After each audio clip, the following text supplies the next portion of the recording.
Hello, involuntary campers. So you're lost. It's not that big a deal. If you have planned, it's not that big a deal. If you haven't planned and you don't have a base of skills, it's a much bigger deal than it would be otherwise. So what I mean is,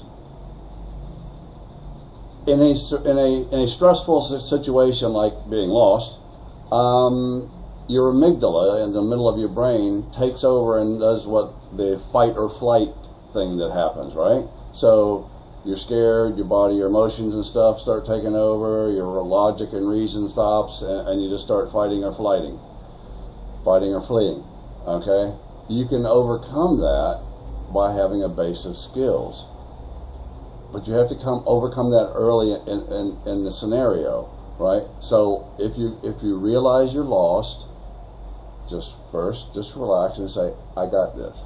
I've been out in the jungle many times.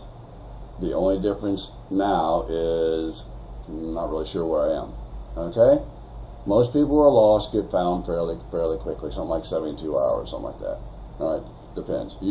You have to tell somebody at home about where you're going so that people know, somebody who wants you back knows you're lost. They know about where you are. Tell them you're going to be calling them, or you'll touch base with them again at this time on this day, whatever. And if you don't, okay, there's the issue. Okay, so getting back, fight or flight. If you get in that, you've got adrenaline, you got cortisol, you got all these chemicals running through your body that will inhibit your ability to use your prefrontal cortex, your cognition, right? So you've got to overcome that. If you've gotten to that stage, kick back, relax, hug a tree, do some new age mantra stuff, whatever gets you off. And then once you feel like it, just start making your plan. And your plan should be based on priorities. In the jungle, all right, where I live at latitude 8, it's always warm. So warmth is not the issue, hardly ever. I mean, it can get cold at night. There are ways around that. All right. Warmth isn't the issue. If you're not cold, your priorities are in the tropical jungle, not anywhere else, but in the tropics. Water, you have to have water. You have to have a lot of water, all right? A lot more than you might think if you're not used to the jungle. You need a lot more water than you think, okay? Next is fire. Fire is useful because various reasons, warmth, protection, the creature comfort of, hey, I'm camping, so I got a fire. Fires are really cool. Who doesn't like a campfire? Fire helps you psychologically, but it also helps you produce drinkable water. It also, the next thing is shelter. If you don't have a shelter and you've got a fire, you can kind of get by. You can just stay up all night by the fire. Speaking of staying up all night, sleep, a survival situation. Sleep when you can. If you can't sleep at night because you're afraid some monster is going to get you from the jungle, stay up all night. Just sleep when you can. When your body shuts down and just next thing you know, you've fallen asleep, didn't even realize it, whatever. Or take naps during the day, that's fine. If you take a nap during the day, you need to set up some signaling device. If you got something bright, when I go out in the jungle, I don't wear a camo, it's goofy.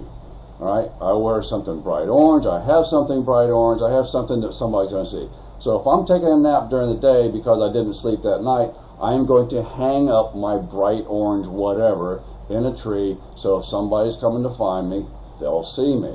Alright, I don't mind being lost, but I want to go back and watch TV. Okay, so water, fire, shelter up off the ground to keep the creepy crawlers off of you, mainly in the jungle situation. That will really prevent you from sleeping. Signaling, the international distress number is 3. So if you're going to build a fire, if you have the option of building 3 fires, basically if a plane or something comes over and they see 3 fires, if they see 1 fire, oh, there's somebody camping. If they see 3 fires, it's like, wait a minute, that's not right. And they might radio that in. 3 is the magic number. 3 blasts on a whistle. SOS is based on 333. The old Morse code and stuff like that. Everything to do with 3 is people who know we're going to come to rescue you should know that internationally that means I got a problem, man. Okay? Food is like way off the list. Food is important. It's actually more important psychologically than it is physically. You don't really need food for a long time. You can go without food for a very long time. As long as you got water, you're cool. If you don't have food, that's okay.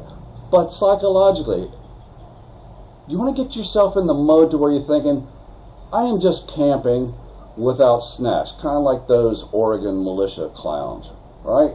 I forgot food. Okay, but if you know some plants, learn the most common plants in the region you're going to. You've got torch ginger for one thing there. Torch ginger, the flower is edible. It's a little bit sour and tastes a little bit soapy. It's not like a great taste, but it's edible. All right. The root is edible, of course, as it's a ginger. You can eat up until it starts tasting nasty and stop. Okay. The leaves from the torch ginger are good for a shelter, making a bed, making a roof. They're a great big broad leaf. Ginger is a huge family. Learn the main families that you've got there. I don't know if you're going to have fishtail palm. That's an old world plant, but I have seen it on TV on survival shows in the New World, so I think it's actually new and old world. That has an edible core.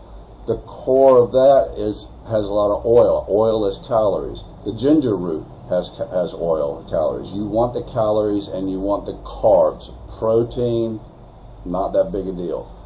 You're going to get some protein anyway because all amino acids, the essential amino acids, are based in plants. The amino acids that are difficult to find, or there might be in other plants like legumes that you might not be able to find where you are, that combine to make the complete protein. Your body has stored some of those, and when you eat the essential amino acid, your body will release the stored amino acids to make complete proteins. But protein, if you're out 3 weeks, whatever, you're not going to get protein deficient. That's not the issue. You want your brain to function. Your brain is going to function if you've got calories. If you've got sugar, because your brain works off glucose. Carbohydrates convert to glucose, feed your brain, make you think, all right, or allow you to think, okay?